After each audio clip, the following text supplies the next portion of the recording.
Welcome back to the Senior Hour. I'm Barbara Cochran with my co-host, Dr. Jean Dorio, on your hometown station, AM 1220 KHTS.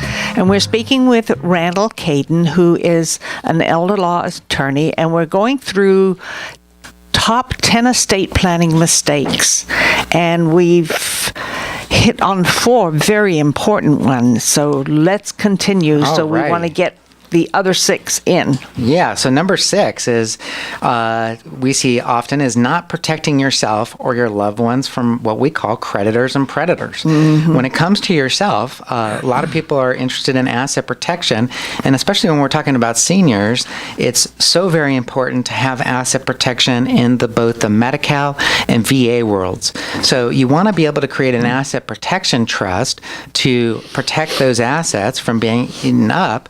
And if you can't do it, by the way, this goes back towards our mistake number 7, which is you want to have an elder law financial power of attorney. So if you're not able to create the asset protection trust, your agent can do it for you. So very, very important there to protect the assets for yourself.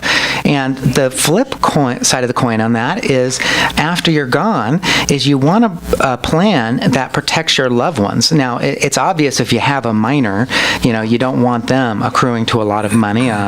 First of all, it's going to cause a guardianship, but beyond that, kids are going to spend money in kind of crazy ways. But so we usually will have a minimum age where they will inherit it outright, and before that, they would get it for healthcare, education, support, and maintenance.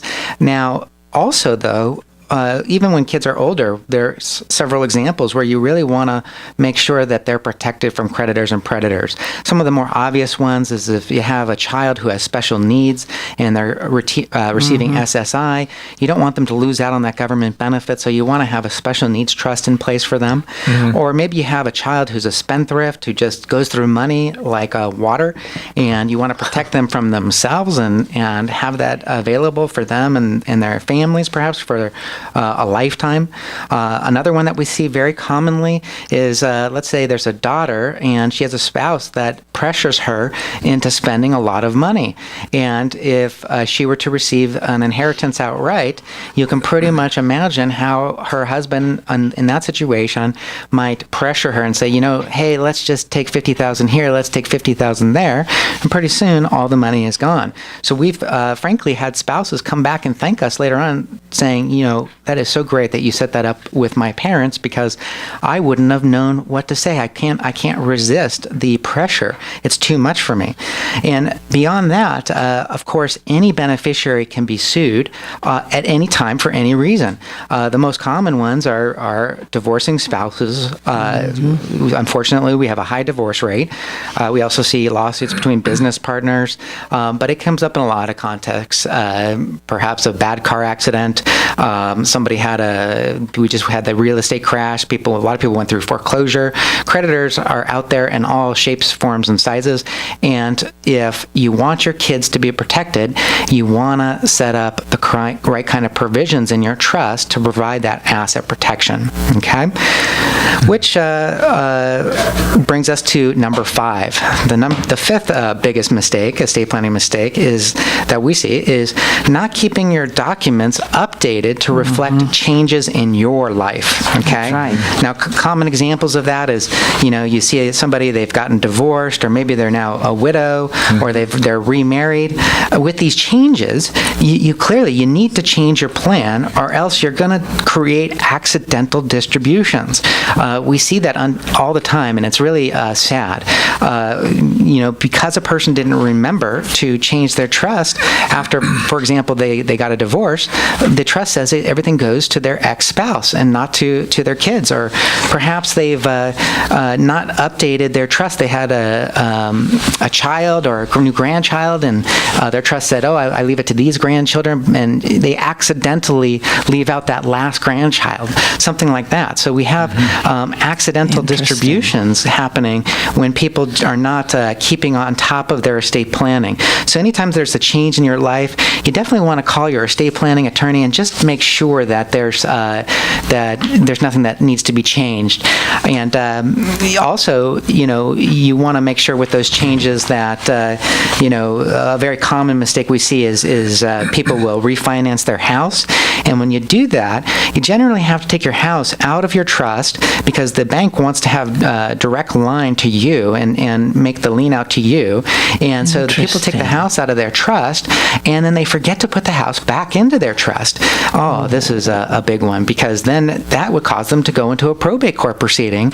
And again, we're at the expense of an unnecessary probate proceeding. If the trust is drawn correctly, we can go through a lesser proceeding than a probate proceeding. It's called a 17-200 petition, or sometimes known as a Hagstead petition. But still, you're unnecessarily going to court, and we might not have the right beneficiaries again. So you absolutely want to make sure when there's changes in your life that you want to update your estate planning, which brings us to number 4, is also if there's changes in the law, you want to update your documents to reflect the changes in the law. And you may not even be aware of the changes in the law, and that's why you want to, with us, we have our clients come back into the office every 3 years for free and just say, let's just go through things and make sure that it's still everything is the way you want it to be.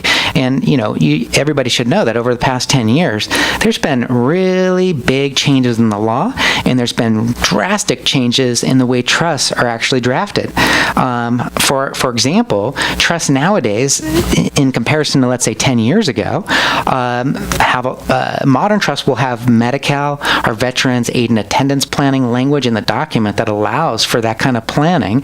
And if your trust doesn't have that, it's going to be a lot harder for you to do the planning that you need should you need government benefits as a senior for long-term care planning. Also, 10 years ago, when we had a retirement plan, generally people would leave their retirement plan first to a spouse and then maybe to their kids, and that can be okay in certain circumstances. In other circumstances, we set up a retirement trust, but if you didn't do that, at a minimum, if you want to make sure that your retirement accounts are going to the right people, then you can leave it as a contingent beneficiary. You can leave your living trust. But in order to do that, you need to have what's called conduit provisions in the living trust to prevent that retirement plan from being forced to have to pay out all of the proceeds in that retirement plan and having to pay a lot in taxes all of a sudden really quickly. So it gets complicated too, so you have to know the left and the right way to go. Yeah, so you absolutely want to coordinate your retirement plans with your living trust. And this is a shock to a lot of people because for a long time they've heard that you can't leave a retirement plan to a living trust, and that's absolutely not true. You just have to have the right provisions. Another provision that you need to really think about having in your trust, if you have any kind of asset protection planning in there, is you want to have a trust protector. And the trust protector is somebody who's kind of similar to a trustee, but they act more like a judge. So there's someone that you trust in case your trustees are fighting, for example, and they can come in and they can be the tiebreaker with your trustees, so they don't have to go to court and litigate over your trust. They're a safety precaution. They also have the ability to amend the trust to comply with the law. They don't amend the trust to change the dispositive provisions under the trust, but they can amend the trust so that it complies with the law, so you don't have to go to court. They can do lots of things to really help out, but only if necessary. And so it's a little checks and balances on the trust that we never saw really 10, 20 years ago that really people need to think about if they want to keep their trust out of court if there's any kind of issue or problem that arises in the future. But trust protectors have to be legally savvy to all the ins and outs of the laws, or could they be a family member? They can be a family member. Sometimes we actually don't even name a trust protector. We just put in a mechanism in the trust to name a trust protector later on in case a problem arises, so that we can avoid having to go to court. Yes. Okay. Another really, really big one is what we call a distribution trustee. So if we know that we have problem beneficiaries, problem children, maybe they have problems with drugs or any issue really underneath the sun, they're being sued. We have a distribution trustee trustee that makes it impossible for another court to order the trustee of the trust to distribute out funds. So it is necessary in order to have full asset protection in the state of California.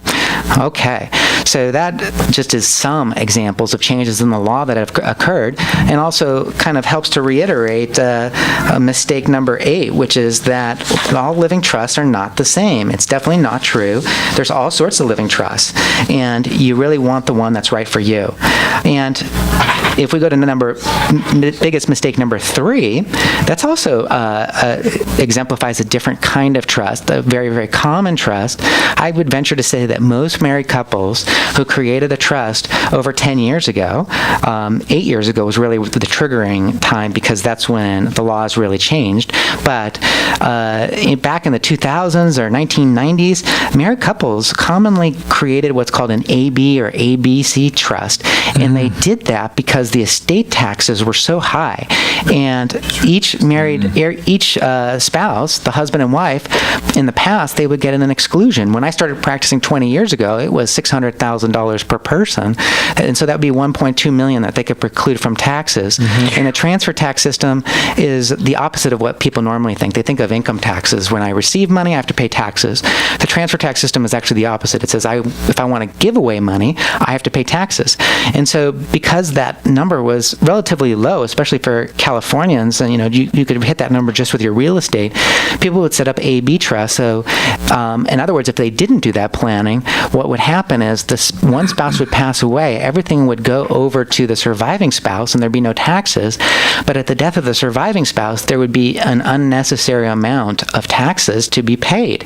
Now, these days, we have the new Tax Act, which allows a married couple essentially $11 million to transfer to their beneficiaries without having to face any transfer taxes. So with $11 million, we know that 99.9% of society has less than that amount.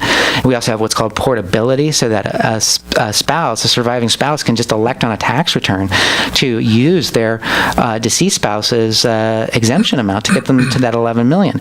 So the point is you don't need that AB or ABC trust anymore if that planning, the reason for that planning was simply for tax avoidance. And you really, really want to update the trust to make it a more simple trust. You want to go with KISS theory because it avoids having to pay accounting fees every single year on that bypass trust. It also avoids complicated administration at the death of the first spouse. And probably the worst part about it of all, and this is the one that totally escapes people, is that when you have an AB trust, you're actually, at the death of the first spouse, you're dividing up the estate, and you're putting half of it in the trust for the deceased spouse and half of it in the trust for the surviving spouse. And the half that's in the trust for a deceased spouse, it, over time, invariably, the assets in there, they appreciate. And all that appreciation, when it's in the bypass trust, is going to have to face income taxes. Capital gains? Capital gains income taxes. But if you have a simple trust, no, I'm not kidding at all, and I see this all the time, hundreds of thousands of dollars lost, because let's say somebody put a property or stocks in that bypass trust, and many, many years went by, and now we're 10 years down the line, and the second spouse passes away, and there's an inherent tax, federal state capital gains tax of about a third. Wow. And so if you just had a simple trust, we would have gotten a full step up in tax basis. Really, the only benefit to passing away in the United States is that step up in tax basis. It means that all the assets that you own when you pass away that are in your name, they will be stepped up to full fair market value, and they can be sold the very next day 100% tax-free.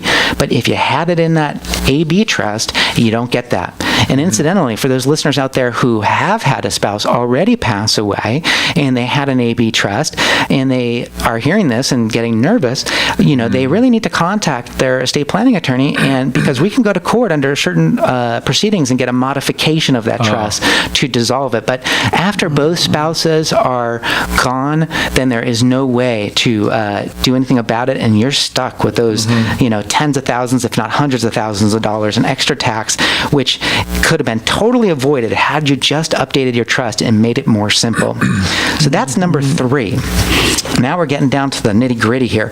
Number 2, The second biggest mistake, and this is for seniors, is really when they did their estate planning, they didn't create a life care plan. And what do I mean by that? Well, a life care plan addresses the issues seniors face with their medical issues, their housing issues, their financial issues, and their legal needs. So it's holistically looking at the big picture and saying, okay, let's figure out, based on your particular circumstances, your income, your expenses, your health condition, where you want to live, your assets, your liabilities, how are we going to structure things so that you can live life the way you want to live for the rest of your life without going broke, frankly, and without being put in an emergency situation. And, most seniors' estate plans only address the legal issues of what happens when I die.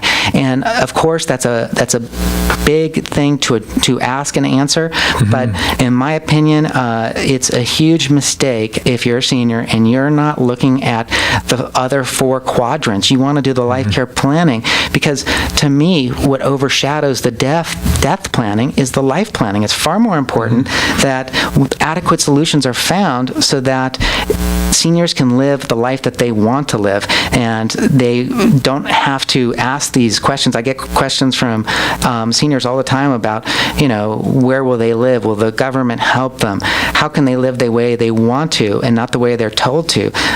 Will they have enough resources out there? A life care plan solves all these issues by addressing all of them in advance and making sure that there's a plan in place. Without a plan, what's the saying? You're planning to fail. So that's the second biggest mistake, I'd say, that people make when they create estate planning. So here's a question that our seniors are saying, okay, I want to plan this, and I'm now 82 years old, but I don't know how long I'm going to live. I don't know, and because am I going to live to 83 or am I going to live to 103? Yes. Trying to spread that out and figure out what assets you do need to live the way you want to live. I mean, I think some of that, that's juggling a lot of dollar signs and trying to figure out the direction you can go and how well you can live. The best thing is to have 10 children and just make sure that, they're all around when you're 82 years old and they can take care of you. Yeah, I mean, if that's possible, I'm yet to meet the family that has had 10 kids come in and help out, but I think that how do you that's what our seniors are saying. I don't know how long I'm going to live. How can I plan so nobody without knowing? Patients come into the hospital and you've got this. I'm going to give you antibiotics, and I'll have you out of here in 3 or 4 days, and I can give them their plan. But and you don't know how long you're going to live. That's a huge problem, isn't it? It's a huge problem, and it's the biggest problem. Actually, it should go number 1A on our list here. Right. It's not a mistake. It's just not knowing. It's not knowing. But here's the thing. It's analogous to insurance in a way, because why do you buy insurance for your house if your house burns down? I mean, theoretically, if you really think about it, the chances of your house burning down are pretty slim and none. But if it does burn down, it's so catastrophic that you get insurance on your house. The same thing for your health care, the same thing for your automobile insurance, all these kinds of insurance. You really want to have insurance in place when the result, if you didn't have insurance, would be totally catastrophic. And this is the same kind of ideology. It is true that a person could set up a life care plan and do all this intricate elder law planning, and they might pass away a year later, and so they didn't get what we say in the law as the benefit of the bargain. They didn't really get that benefit of all that planning. However, it's not really a huge loss because it's not a big deal in a sense. It's like having the insurance on your home. If you really don't want your house to burn down, actually, you don't want to have to use that insurance. But in this situation, if you do live to 103 and you do have another 20 years, it's a very realistic and important question to ask and answer to see how are you going to do it. The insurances, and I don't know, with some of them, sometimes the premiums go up too high and you have to relinquish it, and sometimes you do have to use it, but then the fine lines and reading between the lines remove it because you're not eligible, even though you've been paying for 50 years. So all our seniors are sitting there going, okay, I can get insurance, but I'm not sure if I'll be able to use that or not. I mean, by the way, in the life care planning context, if a person needs veterans aid and attendance pension benefits or Medi-Cal, in other words, they're already there where they need it, it's a no-brainer because we know that we can get the benefits right now, and that can easily exceed the legal fees and the accounting fees to set up this kind of plan. And in fact, if people live 20 years, we're talking about potentially hundreds of thousands, if not millions of dollars that they saved and were able to capitalize on because they did this kind of planning. And that's what I want to hear. That's where you've incorporated now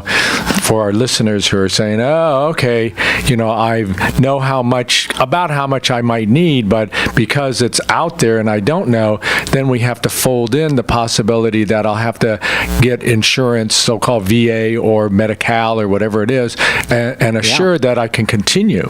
Right. It's 100% true. Okay, and our clients that have done it say, thank goodness we did it. I mean, this was a godsend for us, and there's no kind of return on investment like life care planning. If and when you need it, it is the best investment you could ever make, period. So we're going to take another break, but we're down to number one, I think, the biggest, maybe not the biggest mistake, because I'll tell you, some of these of the 10 are big mistakes. Yep. So, we're talking with Randall Kaiden, who's an elder law attorney, but it's such an interesting conversation. We're going to take a break. I'm Dr. Gene Dorio with my co-host Barbara Cochran on your hometown station, AM 1220 KHTS. Back to the Senior Hour. I'm Barbara Cochran with my co-host, Dr. Gene Dorio, on your hometown station, AM 1220 KHTS. And we're speaking with Randall Kaiden, an elder law attorney, and boy, have we learned a lot. And we have one more area to match up, and then overall. And scare our listeners. Yes. So the biggest mistake, in my opinion, is the most insidious mistake of all.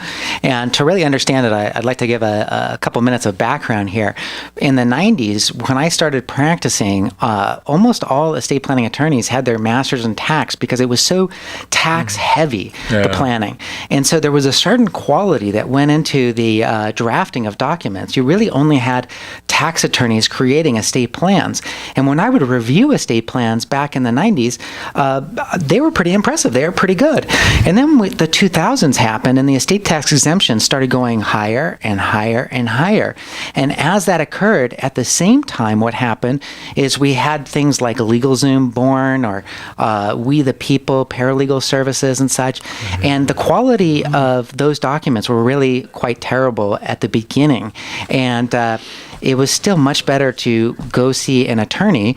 And probably some of my colleagues are not going to be happy about what I'm about to say, but I think it's absolutely true, is that over the last 10 or 15 years, what's happened is that the quality of even a LegalZoom kind of trust has gone up, even though it's very narrow.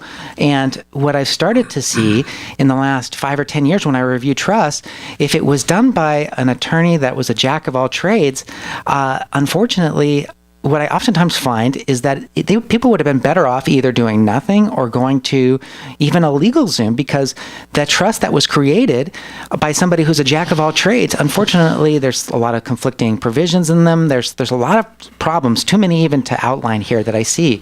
Let's say about 90% of the time. 10% of the time I see trusts that are great. 90% of the time I see them where they could have been done better, or possibly they're just completely terrible, and that's the worst thing to see. And so that really brings up the biggest mistake that people can make, in my opinion, which is they go and actually do this exercise. They create the estate plan. They do the elder law planning, but they do it with an inexperienced attorney, or an attorney who doesn't specialize specifically in estate planning, elder law, and administration of estates. And so what happens is the people walk away thinking that they've done the right thing and they've paid good money to set up the right thing, and unfortunately it doesn't do what they want it to do, and so it doesn't transfer their estate in the manner that they want it. If they're alive and their kids want to do the elder law planning, they're not able to do that. And a lot of times we get a lot of clients that come in and ask us what to do, and sometimes we can't even do anything to fix it. So really, the family suffers irreparable harm. You want to make sure you have a good plan in place. Mm-hmm. And it's just like everything else these days. If you have a heart problem, you go see a heart doctor. If you have a specific issue, even you could be a mechanic, but you only work on Toyotas, for example. You may not know the first thing about fixing a Ford car. Mm-hmm. So my point is that you want somebody who specifically is only dealing with estate planning and elder law to create your planning. And that way you know that you're going to get a good plan. If you're going to somebody who's a jack of all trades, I hate to say it, but I probably would tell people, use LegalZoom. Yeah. Well, as a physician, I'm a jack of all trades, but I sure know when to punt. And, nowadays medicine gets really complicated, and, law is complicated too, and elder law it's a complicated issue. You're going to have things that you don't want down the line that if you don't know about, your family's going to suffer. So I think that our listeners, are, who heard the 10 big mistakes here, Randall, I think this has just been a great asset for the community to hear what you're saying. And, I practice preventive medicine, and you're practicing preventive law and end-of-life care. Right. So I think it's important that our listeners hear that at this point. I mean, just great information, super information. Now, if people want to get a hold, where is your office here in Santa? It's in Valencia. Yeah, where in Valencia? Off of the old road, just by the 126. Okay. And then, so if they want to get a hold of you, Randall, how do they get a hold of you? You can call our office at 661-247-8433. And I hope I didn't scare people too much, but that's really important for people to know the facts and make sure everything is up to date. And really, there's no reason to not make sure, because initial consultations are free. And you presented the facts, but you presented also the consequences, and I think that's the important thing that our listeners need to know about that. You might know everything, but if you don't know the direction to go, you don't want yourself and your family to be in trouble. Randall, thank you for being on the show today. Once again, thank you for having me. Randall Kaiden, his phone number is 247-8433 here in Valencia. Just great information. Thanks for being here today. Thank you. We appreciate it. We are sponsored by Advanced Audiology and Comfort Keepers in Home Care. Listen to us next week on the Senior Hour. Go enhance your quality of life.